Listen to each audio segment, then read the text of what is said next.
The match between World Cup table topper India and South Africa is being played at the Eden Gardens, and India has won the toss and decided to bat. India won the toss and chose to bat first, which, given South Africa's first innings record, this World Cup seems to be an absolutely right call by the captain Rohit Sharma.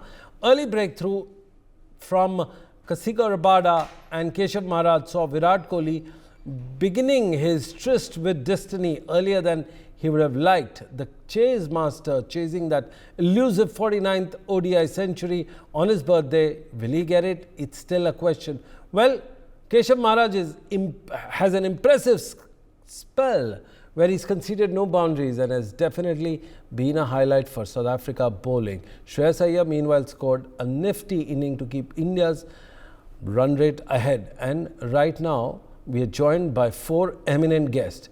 Mr. Thabang Moreau, the former Cricket South Africa CEO, Mr. Moshele, former player and current coach, David Brooks, a man and former cricket director for Channel 4. He's joining us, and also is Mr. Rajkumar Sharma, Virat Kohli's coach. Mr. Rajkumar Sharma, as usual, we'll open the show with you. Sir, are you excited or nervous considering the score, looking at the score since afternoon? Your views, sir? Honestly speaking, I'm eagerly waiting for the celebrations to start, and I'm very hopeful that it'll happen today. And he's just short of 7 runs, and India is getting into a good score. They are 288 for 5 now. Absolutely. And, I think it is a very good score on this wicket, which is very, very difficult wicket to bat. The way South African spinners have bowled, right? So they'll face the music from Indian spinners as well. Sir, I have a fan question. We've got like thousands of messages. One question needs your answer. Sir, what is it that you told him on his birthday? Or you bought his gift, or is it about to be getting on the 49th? Yeah, I mean, I just wished him and just prayed that he gets a big one, and he's doing it for the country, which is more important. And if he gets 100, he's going to give us a return gift. And the whole country is waiting for that return gift from him. And let us hope it comes soon. Absolutely. We have another Virat Kohli's die-hard fan, an Englishman, always a Virat Kohli fan, but I don't know what he's doing with the Pakistan cap. But we'll still get him on the show. Mr. David Brooks. Well, I mean, I'm eagerly awaiting this moment alongside Mr. Raj Kumar. I don't have the same longevity in my relationship with Kohli. As a fan, he is one of my favourite players. I think probably one of the greatest players ever to represent India. And all Indian fans will be willing him towards this century and hoping that he doesn't take too long about it, because there's not enough runs on the board to guarantee India's victory yet, despite what the odds are stacked against South Africa. Apparently they can't chase the score. Well, we'll see. But the attention rightly on Virat Kohli and the opportunity on his birthday to equal Sachin Tendulkar's record. Well, that's absolutely fine. I'll come back to my South African guest. But before that, another quick question to Mr. Rajkumar Sharma. Sir, what is the mindset of Virat Kohli, the batter, when he gets into it? Because we saw him meeting A.B. de Villiers, his former teammate. He's in the zone on various occasions. I mean, he's got compartmentalization of zone. He's got a focus on the sport, people, officials, and his duty as a player. So how does he manage to compartmentalize everything together, sir? I mean, he's a true sportsman, Sunil. He enjoys his game, and as well as I mean, he is good with every cricketer, if you see. And all the international cricketers are his friend. But at the same time, when it comes to, when it is a matter of the game, he's always, is very serious. He's very focused. He's very dedicated for his game, And that is what he's been doing for a pretty long time for the country. He's been doing that repeatedly again, and hopefully he does it today also for the country. Well, he's on 97 right now. Thabang Moreau, the former CSA CEO, if he can hear us and if he can connect him on the Zoom. Sir. Yes, sir. Hi. Keshav Maharaj is bowling out of his skin. He's going all around and just kind of tightening the noose around the Indian batting. What makes him so special, Keshav Maharaj? I think it's really a level of maturity that he's got. He's a bit different to the other bowlers that we have in our lineup. And the approach that he has to the game shows that he really understands himself as a batsman. He takes his time in terms of looking at the wicket, knowing what's going to work for him and what's not going to work for him. And he literally sticks to what will give him the upper hand. So I just think it's a level of maturity that he's Absolutely. got. Absolutely. And just tell us the makeup of South African team. If you know, just before this tournament, they were struggling to even qualify for this particular World Cup. You know, it was a close call. They make it to it and nobody gives them a firm favorite dash in their hand. But suddenly what happens? They become the number 2 team. What makes them so special, sir? Tabang? Look, you know what? If I be honest with you, Yes. we've gone to various World Cups as the favorites Yes. or the team to beat. And we have failed when it matters most. And as you've just rightly pointed out, that these boys, before actually qualifying, there was a point where we were looking at us not even being part of this World Cup. And it's because of all the necessary changes that were made by Cricket South Africa to get the boys to where they are right now. And if you can look at this and the makeup of this team, you will realize that we don't necessarily have, world beaters like we did with our previous teams going into the World Cup. But the difference here is that these boys are a solid unit. Yes. So they play for one another. They complement each other. You don't necessarily have to have 2 or 3 guys dominating. Right. Sometimes guys that are not scoring, and then you'll have others putting up their hands and coming through to, complement the batting lineup. And where Kagiso or Shemzi is not taking wickets like today, you'll have a Keshav coming through, you'll have a Lungi coming through. So they're playing for each other, and we've got a breaking news. that's Sorry, what's but I'll working have for to them. interrupt you here and let India celebrate. Can you see it on your screens right now? Kohli has done it. Mr. Rajkumar Sharma, tears of joy? Definitely. I think he's on 99, Sunil. He has not completed it as yet. Why do I get a feeling that he's just crossed the line? I think excitement got the better of everybody else in the PCR room. Yes, I'm watching it. He's on 99. We'll come back to that. Who else could be more eager than me, watching this? Why do we get a flash on our screen saying that he's crossed? I think there's that technical, the transmission delay that is holding you back. But according to us, he scored a century. So if you he's on 99, Sunil. He's on 99. Just wait for 1 or 2 minutes more. And, I think we are a news channel. We get to know it first. So I guess we are all excited about it. But one thing, sir, what is the first thing you want to type to him when you send the message? We want to know that, sir. Come on, the Chola Bhatura thing was out. Thanks to you. I would just tell him that I'm really proud of him. All right. In fact, he's 99, and now he's facing that delivery to complete his 100.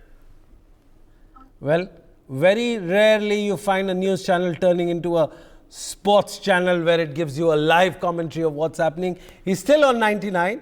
My team got excited, so did I, and so are the fans getting excited. But that's what you get when you have the live coach of... Now he has completed his 100. Absolutely. Take a bow. Sir, please take a bow. And this is your moment as well. This is a moment of joy. You're watching Mr. Rajkumar Sharma, the coach of Virat Kohli, getting absolutely emotional. This is the first time we are seeing coach, live on television, looking at the century of Virat Kohli. I think he's going to go off air right now, shed a tear or two of joy, and then come back. We'll let you go, sir. This is your moment of happiness, joy, and personal. Thank you, Sunil. Congratulations, everybody. Congratulations, everyone in India. And everybody was expecting this for very long, and it has come now. Absolutely. Sir, we let you go with in peace, sir. Thank you. Thank you very much. Well, Thank you.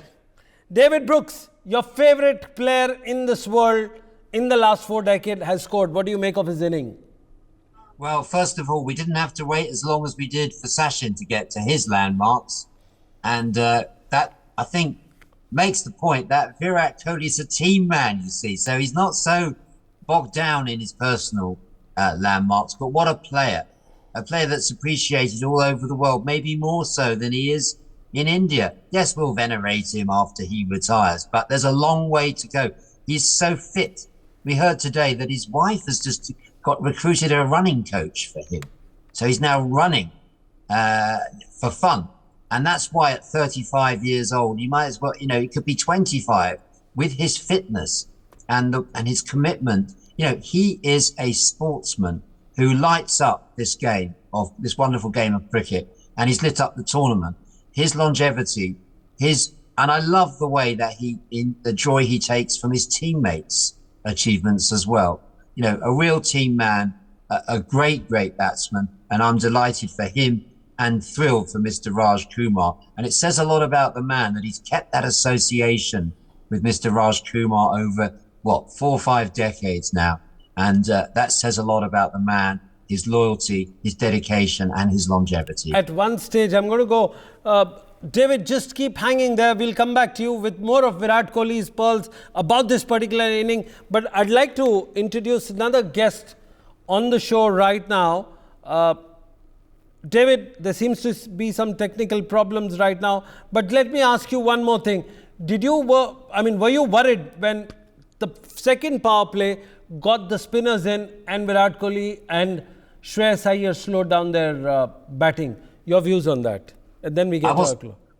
I wasn't concerned at all. In fact, I thought the way that Kohli and Iyer dug in those middle overs says a lot about the man. Not to be frustrated, not doing a Ben Stokes swing across the line. No, he was prepared to tough it out. He is master of all formats, and he knows the difference between a 50-over ODI and a 20-over match, where you do have to dig in a 50-over match. It's more akin to Test cricket, and that's what we're seeing in this World Cup, is that when you play a 50-over tournament in challenging conditions, like in India, where each pitch throws up different challenges, it's the Test match players who are coming to the fore with the bat and the ball. And we're seeing that the 50-over game has actually more in common with the Test match game than it does with the 20-over. We love 20-over cricket. It's great fun. But honestly, this is the real deal, isn't it? Absolutely. When you see Kohli toughing out those middle overs, congratulations to him. Absolutely. Congratulations to all cricketing fans out there. If I can get Mangalizo Moshele, if he's joined us, if we can have him on the show, the former wicketkeeper. And all right, he's going to join us in a while. Mr. Morrow, what makes South Africa so aggressive on the field, and they just, even 400 looks very difficult for them to, easy for them to chase? As I said, these guys are literally playing for each other, and they complement one another. They a much better unit than the teams that we've had before, even though the teams that we've had before have had better individuals as players, as I said. But here we've got a unit that literally really does complement one another, and they understand each other's weaknesses and strengths. And as I said, that on a day where you're looking at somebody else to be the one that's going to dominate in their respective field, and they fail, you'll have 2 or 3 others coming on to balance their failure out. And, all of a sudden we look good as a team. So they really do complement one another. They play for one another. And that's just what makes them different. And that's what's given them the upper edge. Mr. Monroe, they certainly came with a plan. The South Africans really came with a plan to contain Virat Kohli and Rohit Sharma. More so Virat Kohli today, because he was looking for runs and he looked in ominous form throughout the tournament. It didn't work. What went wrong that they couldn't hold down to Virat Kohli's, because he gave a couple of close chances, but they couldn't get him out early on? Your views. What went wrong with South Africa? It's very difficult to then say something went wrong. Virat is Virat. You have to give Virat the respect that he's so richly deserves. Right. He's shown his temperament Right. in this entire innings. He's shown the patience. He's shown when to attack. He's shown when to literally push the South African to the boundary, so to speak. So you can't. I don't think that there's something that I can point to and say that this went wrong. Nothing's Absolutely. gone wrong. It's just Virat being Virat, and he's just shown why he is who he is in Absolutely. the world of cricket, Absolutely. the master that he is. And David so richly and put it very well in saying that he's a master. He's built his innings. Yes. He attacked, and when it was time for him to relax, when he got bogged down, and he was knocking it about, getting his singles. And the time for him to attack has come again, and now he's attacking. So the South African fielding and the bowling attack hasn't done anything wrong when it comes to Virat. It's just Virat being, I'll get David. wiser. I'll get David, who's a former cricket director for Channel 4 London, UK. David, one interesting stats we saw on the screen, and we are currently seeing, Virat Kohli may not be at number one. He's reeling behind Quinton de Kock in the number of runs that have been scored. In fact, he's still going strong. But I'd like to ask you and point out one important factor here.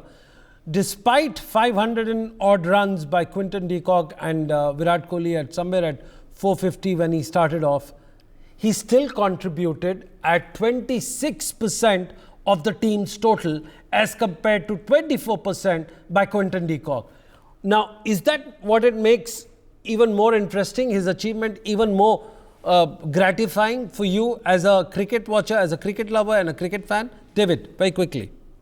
Well, very quickly, I think that also reflects the all-round strength of the South Africa team. And I would like to congratulate Thabang and Cricket South Africa for the work they've done. And Bavuma, the captain of South Africa, has really got this team together. Absolutely. This is the strongest South African team I have seen post-apartheid. And it's wonderful to see the people coming together from all different backgrounds, the work that's been done in South Africa, the captaincy of Bavuma, the contributions, the way that de Kock has approached this tournament with a very clear mind. He's got over all the difficulties that we've seen in the past, his contribution. Maharaj, the unsung hero, 10 overs for 30 today. Who does that? Who does that in today? Yeah, not a superstar, but another of these players that Thabang is saying, they contribute to a team that is playing as a team. And we've seen the deficiencies in other teams that are not doing that in this tournament. England, Sri Lanka, Bangladesh. And we're seeing, by contrast, a team playing for each other. And my money's down on South Africa to win, to get to the final and possibly to spring an upset in the final two. I'm not so concerned about whether they'll hit this run chase. What I want to see is a South Africa-India final. And I would love to see Bavuma lifting the trophy. I really would. Well, I'll certainly go on to the next question. David, you're saying it at the risk of losing some of your fan following in India. You realize that? I do realize that, but India will want teams to play against. Well, yes. It's great when you have it all your own way. Remember the Australians in the 80s or 90s. Well, we've just got a breaking. Giri just got injured and we are in the 49th over. Mr. Bush, I'd like to go back to Thabang. Thabang, if you can hear us, do you think this 320, 322 odd runs, whatever the final score is, do you think it's good enough for South Africa, considering that this pitch is gripping, it's moving fast, and at the same time there is a twilight and the dew factor that will come into effect? Your view, sir? The total is pretty much gettable. As we've been saying, this team is literally a team. They are a solid unit. They complement one another. We've got a very strong top order. And as David has just said, we've got a solid captain in Themba Bavuma who's got his captain hat on, 24/7. So I honestly think that anything below 360 we can easily get. It's not going to be easy. Let me just be honest and say that it's not going to be easy, but I feel that this unit has what it takes to chase any score that is presented in front of them. Well, absolutely. This team has a plan. This has everything that goes for them. Certainly, they have a heart right now. Where do you think this? How were you anticipating this particular match, considering that two of the top teams in this World Cup were facing? Were there any kind of anxiety, excitement, or nervousness? You as a personal. Good, definitely. Nervousness. I mean, we're playing India at home. We're playing India in Eden Gardens. So that's not an easy an easy thing to do, you know. But our boys have the South African magic behind them, given the fact that the Springboks has just won the Rugby World Cup. So we definitely riding off that wave and hoping that it will influence us enough to see Temba lift this World Cup, as David has just said. So the country is definitely on a high as we speak. Virat has just gone out. Oh, he's run out. I think the overs are finished, if I'm not mistaken. Yes, So we're hoping that us having lifted the Rugby World Cup will influence the Proteas in their feet in trying to lift the Cricket World Cup for the first time. Well, absolutely. I'm asking you a broader question from the management part of you. In 2 weeks' time, after the World Cup trophy is done, everything, the final is played, you go back and India travels to South Africa. Now, what does it do to the fortunes of the South African cricket? A, it's going to influence more kids to take in this game. B, more sponsorship money is coming in. And third, you've got to have a lot of knowledge exchange happening there. Your views, sir? No, 100%, as you just said it. I mean, India coming to South Africa has always been big for us, you know. You have India, you have England, you have Australia. Those are the teams or the nations that we've rather enjoyed hosting in our backyards. And India coming is big for us from a TV rights point of view, sponsors, as you've just rightly put it, and the knowledge. Yes, most of our guys have over the years, learned so much in terms of being able to play in the subcontinent. Thankfully to the IPL, having access to be playing the IPL has given most of our guys the training that they need in knowing how to adapt to playing cricket in the subcontinent. And having India here means a lot to us. There's that relationship. We have that. Well, we're running short of time. I'd just like to go on to David Brooks. David, how would you summarize India's innings? And in the last, when you look at the last power play, India scored 87 runs, which is directly what we were talking in the morning, that India has an average of around 9 as compared to South Africa, which does 11 almost. Your views, and how would you summarize it? And who do you think is the favourite? Well, the target is 327. That is well within South Africa's capability. I think it's going to be a thrilling run chase. And if South Africa perform to their best and they put this sort of issue to bed of they can't chase, I think that's a historical thing. It's got nothing to do with this team, who weren't involved in that famous occasion when Sean Pollock misjudged the Duckworth Lewis, or when there was that crazy run out at the Oval. They weren't part of any of this so-called choking. And I want to put that to bed, because this South Africa team, they're not, that's history. David, 10 seconds. Who's your favorite team today? Where's your money? 10 seconds. My money's staying in my pocket today. I think it's too close to call. I don't bet on everything. I guess you said it all. It's too close for call. That's all we had time for. Keep watching NewsX. For more such videos, subscribe to the NewsX YouTube channel, hit the bell icon.